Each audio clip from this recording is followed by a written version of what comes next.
Ассалаумағалейкум, құрметті қымбаттылар. Ең соңғы жаңалықтарды Қошқардың қатарында білгіңіз келсе, бейне астындағы лайк және подписация таңбаларын басып, біздің арнамызға жазылуды ұмытпаңыз. Егер сіз жазылған болсаңыз, онда біз бастадық. Қарағанды облыстық балаларға арнаулы әлеуметтік қызмет көрсету орталығында жаппай уланған балалардың ішінде жетімдер де бар. Бұл туралы бала құқықтары жөніндегі уәкіл Динара Закиева мәлімдеді деп хабарлайды КАЗ 365 КЗ.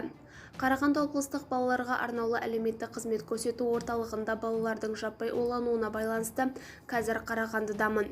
Өкінішке қарай бір бала қайтыс болды. Оның ата-анасына қайғыра көңіл айтамын. 6 бала ауыр халде жансақтау бөлімінде, 7 бала облыстық клиникалық ауруханада жатыр. Олардың арасында жетім балалар да бар. Қазіргі таңда бұл оқиғаға байланысты қылмыстық іс қозғалып, комиссия құрылды. Улану себептерін анықтау бойынша жұмыс жүргізілуде, деп жазды Закиева. Бізді бақылауды жалғастырыңыз.